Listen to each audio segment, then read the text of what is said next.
जय जोहर दोस्तों स्टूडेंट्स। आज हम आपके सामने पुनः एक बार पेश हुए हैं 12वीं बायोलॉजी यानी एमएससी जूलॉजी का एक और टॉपिक लेकर, जिसमें से आज का हमारा टॉपिक रहेगा ट्रांसक्रिप्शन इन प्रोकैरियोट्स। पिछला जो हमारा वीडियो था वो था हमारे ट्रांसक्रिप्शन इन यूकैरियोट्स। तो आज हमारा टॉपिक रहेगा ट्रांसक्रिप्शन इन प्रोकैरियोट्स की। हम लोग आज देखेंगे कि प्रोकैरियोट्स में जो है ट्रांसक्रिप्शन की अभिक्रिया जो है वो किस तरह से होता है, कैसा होता है, उसको देखेंगे। तो इसे पहले हमारे पास कुछ रूपरेखा है। तो सबसे पहले आएगा हमारे पास इसका इंट्रोडक्शन की ट्रांसक्रिप्शन इन प्रोकैरियोट्स में क्या उसका इंट्रोडक्शन होगा। दूसरा आएगा उसके बाद ट्रांसक्रिप्शन की डिफिनेशन, फिर तीसरा आएगा ट्रांसक्रिप्शन यूनिट, फिर चौथा आएगा इसमें ट्रांसक्रिप्शन इन प्रोकैरियोट्स, फिर पांचवा आएगा इसमें प्रोसेस ऑफ ट्रांसक्रिप्शन एंड छठवा आएगा इसमें कंक्लूजन, देन सातवां आएगा इसमें रेफरेंस। तो इस तरह से ये जो हमारा टॉपिक रहेगा इसी को हम लोग जो है और डिटेल में इसको पढ़ेंगे। ठीक है, तो शुरू करते हैं। पहला हमारा इंट्रोडक्शन। तो इंट्रोडक्शन क्या बोलता है, प्रोटीन सिंथेसिस जीन एक्सप्रेशन का बेस्ट एग्जांपल है।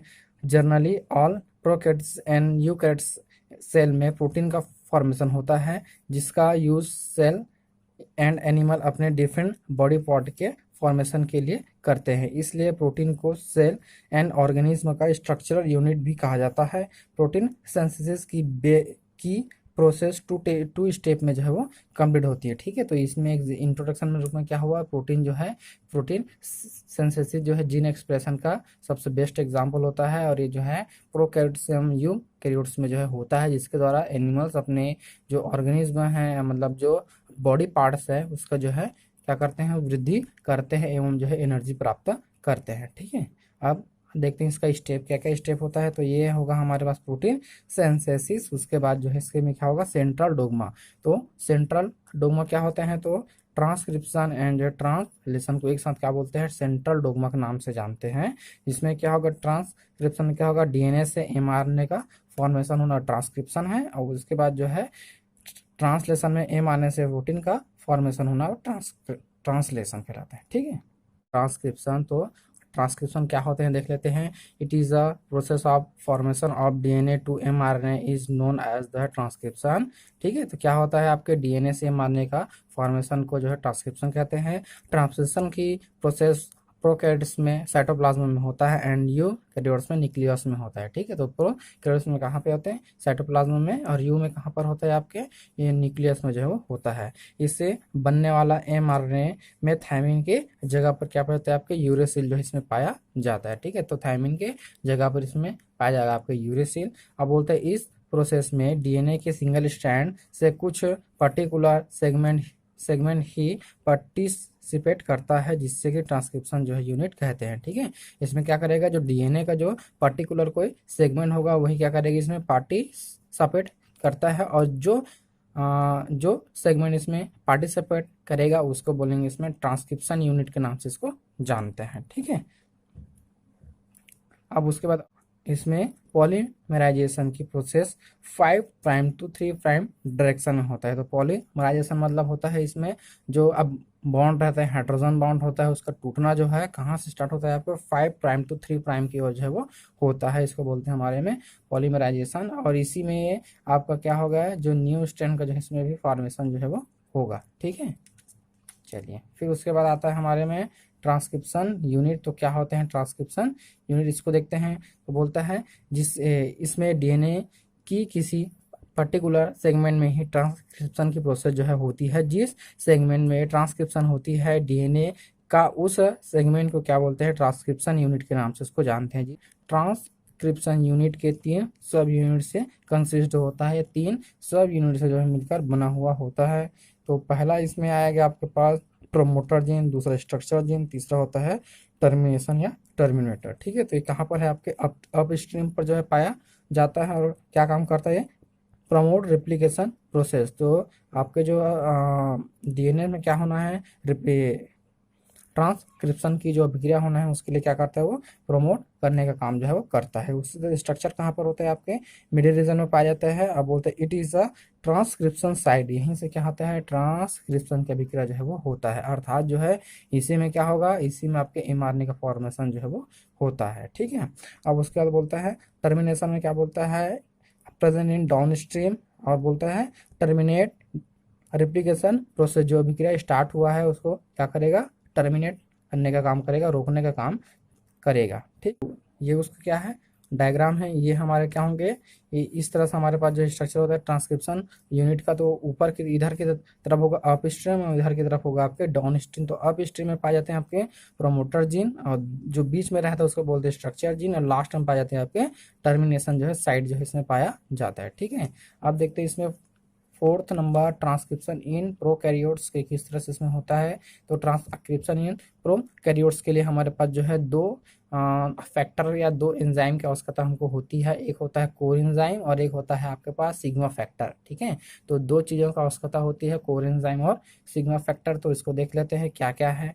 तो बोलता है पहला है कोर एंजाइम। तो कोर एंजाइम जो है प्रोकैरियोट्स में ट्रांसक्रिप्शन की प्रोसेस के लिए आरएनए पॉलीमरेज एंजाइम जो है रिक्वायर होती है। आरएनए पॉलीमरेज एंजाइम की सहायता जिसमें जो है वो किया जाता है। और इसमें ध्यान देने वाली बात यह है कि प्रोकैरियोट्स में जो है कोई भी आरएनए पॉलीमरेज एंजाइम के टाइप्स नहीं होती। यहाँ केवल क्या होगा, आरएनए पॉलीमरेज एंजाइम ही इसमें इंटर करेगा।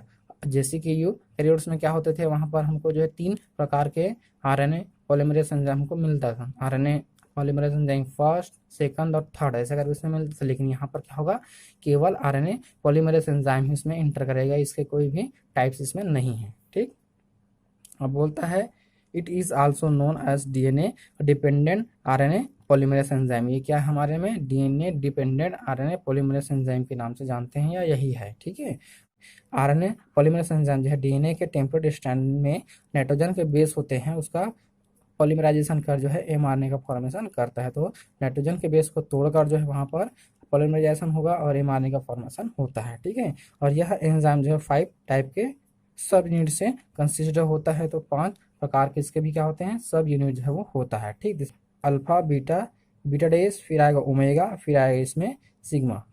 ठीक है, इस तरह से हमारे पास जो है वो 5 इसमें पाए जाते हैं। इसमें क्या होगा, इसमें जो है आपके पास जो अल्फा रहेगा, अल्फा सब यूनिट डबल होता है, तथा ऑल जो है आपके सिंगल होते हैं। इसमें केवल जो अल्फा रहेगा वो कैसा रहेगा, डबल पाए जाएंगे। उसके बाद जितने भी रहेंगे वो हमेशा सिंगल ही रहेगा। ठीक, उसके बाद इसी में आता है हमारे पास, इसमें जो है अल्फा बीटा बीटा डेस एन जो है ओमेगा सब यूनिट कंसिस्ट होकर जो है कोर एंजाइम का फॉर्मेशन जो है वो करते हैं। ठीक है, कौन कौन करेगा, आपके पास अल्फा बीटा बीटा डेस एवं जो ओमेगा जो है मिलकर कोर एंजाइम का जो फॉर्मेशन करते हैं। सिग्मा सब यूनिट इसके थ्रू जो है क्लोजली अटैच जो है होते हैं। तो ठीक है, तो इसमें देख लेते हैं। और उसके बाद आरएनए पॉलीमरेज एंजाइम के 2 भाग इसमें और दिख रहे हैं हमारे पास, पहला कोर एंजाइम और एक है सिग्मा फैक्टर। तो क्या बोलते हैं, consist of alpha beta beta 1 omega सब यूनिट। और ये कैसे होता है, कंसिस्ट ऑफ सिग्मा सब यूनिट से जो है मिलकर बना हुआ होता है। ठीक, अब उसके बाद और क्या बोलता है, अब आएगा इसमें, इसके प्रत्येक सब यूनिट का जो है एक स्पेसिफिक फंक्शन होता है। तो जितने भी हमारे सब यूनिट होते हैं उसका स्पेसिफिक फंक्शन होता है। प्रत्येक सब यूनिट का एक पर्टिकुलर जीन के थ्रू जो इसको जो है कंट्रोल किया जाता है। इसमें पर्टिकुलर जीन रहेगा, उसी के थ्रू इसको जो है कंट्रोल करते हैं। तो उस जीन के बारे में देख लेते हैं, क्या जीन है जिसके द्वारा कंट्रोल होता है। तो ये आएगा हमारे सब यूनिट जीन, उसके बाद इसका फंक्शन। तो पहला आएगा इसमें अल्फा आएगा। तो अल्फा का होता है आपके पास है RPOA। ठीक है, तो जीन इसमें रहता है नहीं, चलो इसमें आएगा आपके पास RPOA, ये जीन उसका है। और ये करते हैं आपका assembly of core enzyme and promoter recognization. ठीक है, रिकॉग्नाइजेशन करता है। उसके बाद क्या बोलता है, बीटा जो आते हैं इसमें क्या होते हैं, RPOB, इसमें कैटालिटिक सेंटर। तो कैटालिटिक सेंटर यानी कि तोड़ने का काम करता है। उसके बाद बीटा डेस होता है आपके पास जो है वो RPOC, इसका जीन है और फंक्शन इसका होता है कैटालाइटिक सेंटर, ये भी कैटालाइटिक सेंटर के रूप में काम करता है। उसके बाद चौथा नंबर आएगा इसमें ओमेगा। तो ओमेगा है आपके पास RPOZ, ये करता है आपका assembly of RNA polymerase enzyme को असेंबल करता है। ठीक, उसके बाद आ गया इसमें 5वां सिग्मा फैक्टर। ठीक है, इसमें आएगा आपके सिग्मा। तो ये हमारे क्या होते हैं, RPOD, इसमें जीन रहता है। अब करता है ये प्रोमोटर रिकॉग्नाइजेशन एंड जो है ट्रांसक्रिप्शन इनिशिएशन। जो ट्रांसक्रिप्शन जो इनिशिएशन होता है यहीं पर जो है प्रारंभ जो है वो होते हैं। ठीक, अब उसके बाद दूसरा नंबर इसमें आएगा आपके पास प्रोकैरियोट्स प्रोमोटर। क्या आएगा इसमें, प्रोकैरियोट्स प्रोमोटर। ट्रांसक्रिप्शन की अभिक्रिया है उसको क्या करेगा, प्रमोट करेगा, उसको बोलेंगे प्रोमोटर। यह जो है स्ट्रक्चर जिनके अप स्ट्रीम साइड पर प्रेजेंट होता है। तो स्ट्रक्चर जिनके अप साइड पर पाया जाएगा यह बोलते हैं। उसके बाद यह 6 base pair कंसेंशन sequence and other base pair से कंसिस्ट होता है। इसमें से 6 बेस पेयर्स के इसके क्या पाए जाएंगे, 2 इसमें जो है पाया जाएगा, 2 प्रकार के इसमें 6 बेस पेयर का एक क्या पाए जाएंगे, क्या पेयर इसमें जो है वो पाया जाएगा। तो इसमें देख लेते हैं। तो पहला होगा आपके पास TTGACA, ठीक है, 1 2 3 4 5 6। अब उसके बाद हो गया इसमें TATAAT, ये जो होते हैं आपके पास क्या है, 2 जो है 6 बेस पेयर के जो है पार्ट्स इसमें पाए जाते हैं। इसको बोलते हैं आपका, क्या बोलते हैं इसको, प्रिग्नो बॉक्स के नाम से भी जानते हैं, इसको बोलते हैं प्रिग्नो बॉक्स, ठीक है। अब उसके बाद क्या बोलते हैं इसमें, TATAAT, ट्रांसक्रिप्शन इनिशिएशन साइड के 10 बेस जो है पहले पाया जाता है, 10 बेस पहले पाया जाता है, अर्थात क्या होते हैं आपके -10 होता है। उसी तरह से इसको बोलते हैं आपके -10 बॉक्स है। तथा TTGACA जो है आपके पास 35 बेस पेयर पहले प्रेजेंट है, इसलिए बोलते हैं इसको -35 बॉक्स के नाम से इसको जानते हैं, जैसे इधर लिखा हुआ है। तो ये हमारा इनिशिएशन साइड होगा। इनिशिएशन जो है साइड के उसके पहले आपके पास 10 बेस पहले इसमें क्या होगा आपके पास, TATAAT। उसी तरह से इसके 35 बेस पहले क्या होगा, TAGACA जो है इसमें पाया जाता है, ठीक है।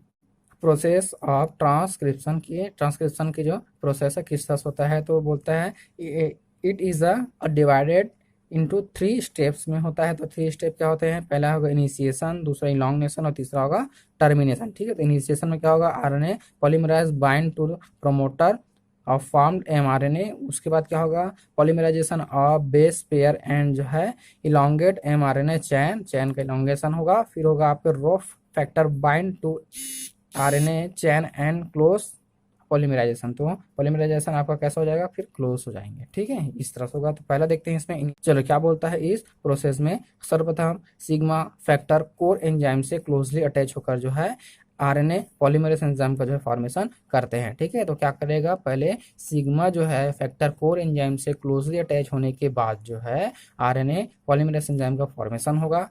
इसके पश्चात RNA polymerase enzyme sigma factor की हेल्प से DNA की प्रमोटर साइड से बाइंड हो जाते हैं। तो फैक्टर के हेड से प्रमोटर साइड पर क्या होगा, बाइंड होगा। अब बोलते हैं इसके रिकॉग्नाइजेशन साइट के फॉर्मेशन में -35 एंड -10 बॉक्स यूनिट होता है, यानी कि प्रेजेंट होता है, इसमें जो है वो होते हैं, ठीक है।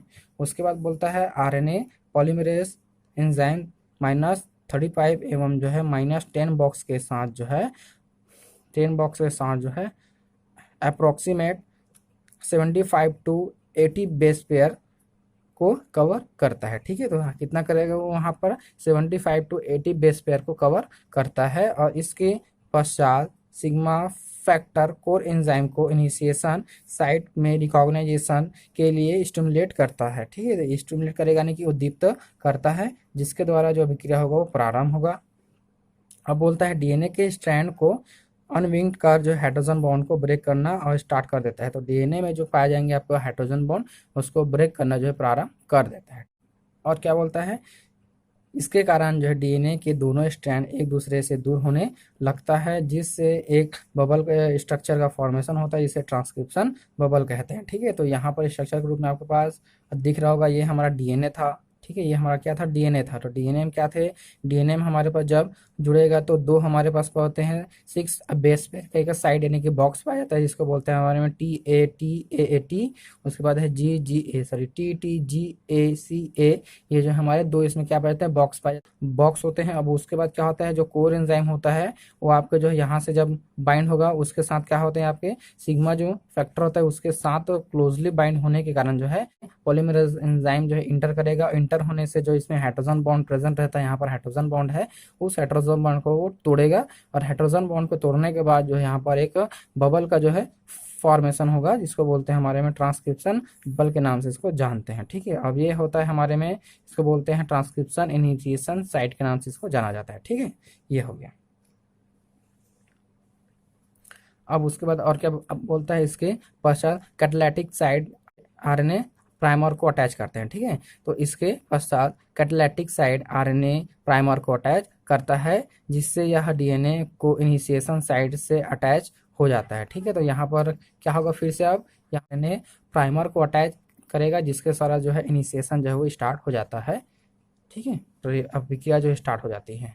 उसके बाद और क्या बोलता है, इसके पश्चात कैटालिटिक साइट जो है न्यूक्लियोटाइड को अट्रैक्ट कर इसमें से और डीएनए से बाइंड हो जाता है। तो न्यूक्लियोटाइड उसमें अटैच करेगा, ये उसका न्यूक्लियोटाइड यहाँ पर अटैच हुए हैं, अटैच होने से डीएनए से क्या हो जाएंगे, ये बाइंड जो है वो हो जाता है। ठीक है, तो बाइंड हो गया। ठीक, अब जो है बाइंड होने के बाद क्या होगा, इसमें जो फास्फो डाइएस्टर बॉन्ड होते हैं वो भी कैसा होगा, इसके साथ जो है बाइंड हो जाता है, यानी कि ये इस प्राइमर के साथ और ये उसका डीएनए के जो स्ट्रैंड है, टेम्पलेट स्ट्रैंड है, उसके साथ जो इसमें प्राइमर के स्टैंड और डीएनए के टेम्पलेट स्टैंड के साथ जो है फास्फोडाइएस्टर बॉन्ड का जो है फॉर्मेशन होता है और एमआरएनए का जो चैन होता है वो स्टार्ट होता है, बनना जो है वो स्टार्ट हो जाता है। अब उसके बाद क्या होता है, जब ट्रांसक्रिप्शन की प्रोसेस जब इसमें हो जाएगा तो उसमें जो आपके पास सिग्मा फैक्टर था और कोर एंजाइम से सेपरेट हो जाते हैं। जो सिग्मा के जो फैक्टर है, यानी कि ये सिग्मा फैक्टर है, वही क्या होता है आपके कोर एंजाइम से वो जो है अलग हो जाते हैं। ठीक है, और इस तरह जो है वो अभिक्रिया जो है वो चलते ही रहता है। ठीक है, ये हमारे पास था, ये हमारा पूरा डीएनए का स्ट्रक्चर है। तो डीएनए में हमारे पास दो चीज़ें इसमें इंटर करेगा, तो हमने उसको थोड़ा सा अलग तरीके से और इसमें थोड़ा सा मैंने समझाया हूँ। अच्छा, ये डीएनए पहले सीधा रहता है जो भी है, उसके बाद क्या होता है, देखिए यहाँ पर मैंने लिख दिया है, एक जो हमारा इस तरह से है, इसको बोलेंगे हमारे क्या है, ये है कोर एंजाइम है, ये कोर एंजाइम है। अब कोर एंजाइम क्या हुआ, इसमें सिग्मा फैक्टर इसके साथ जो है, सिग्मा फैक्टर जब अटैच होता है तो अटैच होने से क्या होगा, ये जो अब बबल का यहाँ पर फॉर्मेशन हुआ और इस बबल के द्वारा जो है इसमें क्या होगा, इस तरह से हमारे पास ये कोर एंजाइम है और ये हमारे सिग्मा फैक्टर है। जब दोनों अटैच होते हैं तो दोनों अटैच होने के कारण जो यहाँ पर जो ट्रांसक्रिप्शन जो है वो प्रारंभ होता है। तो इसके लिए हमारे पास जो पाए जाते हैं प्राइमर, तो आरएनए प्राइमर जब इसके साथ अटैच होते हैं तो अटैच होने के बाद जो है क्या होता है, ये जो आपके जो सिग्मा फैक्टर होते हैं वो कैसा हो जाता है, बाद में फिर अलग हो जाते हैं। तो अलग होने के बाद जो है आपके एम आर जो है पूरी तरह से उसमें बनना जो है वो प्रारंभ हो जाता है। तो यहाँ पर दिख रहा है स्ट्रक्चर कुछ कि यहाँ पर क्या हुआ है, जो प्राइमर है वो पूरी तरह से अटैच हुआ है, अटैच होने के बाद जो आपके सिग्मा जो फैक्टर कैसा हो गया है, वो सेपरेट हो गया है। सेपरेट होने के बाद जो है यहाँ से इलॉन्गेशन की अभिक्रिया होगा और इलॉन्गेशन की अभिक्रिया के फलस्वरूप जो है जो एमआरएनए का चैन होगा वो लंबा होगा। ठीक है,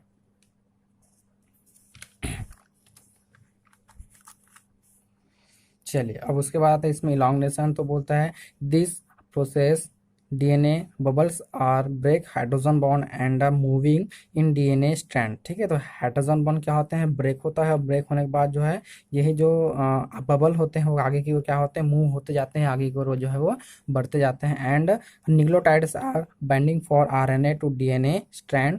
ठीक है, तो आरएनए और डीएनए स्ट्रैंड से जो है न्यूक्लियोटाइड से बाइंड होते हैं, उसके बोलते हैं दैट प्रोसेस इस इलॉन्गेशन। तो ये जो प्रोसेस होता है उसको बोलते हैं इलॉन्गेशन के नाम से इसको जानते हैं। यानी क्या होगा इसमें, ये जो अभिक्रिया है इसमें क्या होगा, आरएनए जो है प्राइमर आगे की ओर क्या होगा, बढ़ते हो जाएंगे, जिसके कारण यहाँ का जो हाइड्रोजन बॉन्ड है वो भी कैसा होगा, वो ब्रेक होते होते आगे की ओर जाएगा। और इसमें जो न्यूक्लियोटाइड्स जो पाए जाते हैं, इसमें न्यूक्लियोटाइड जो रहता है इस तरह से वो क्या होते हैं, वो इससे जो प्राइमर होती है इसको बाइंड होते हुए जाता है और ये मारने का फॉर्मेशन इसमें होते हैं। ठीक, टर्मिनेशन लास्ट है हमारा, termination in the present of some termination signal in DNA. ठीक है, तो डीएनए हमारे होते हैं उसमें क्या है, कुछ जो है टर्मिनेशन सिग्नल होते हैं और बोलते हैं this termination signal are inhibit the formation of mRNA. तो एमआरएनए का जो इसमें फॉर्मेशन हो रहा है उसको स्टॉप करने का काम करते हैं, इनहिबिट करने का काम जो है वो करता है।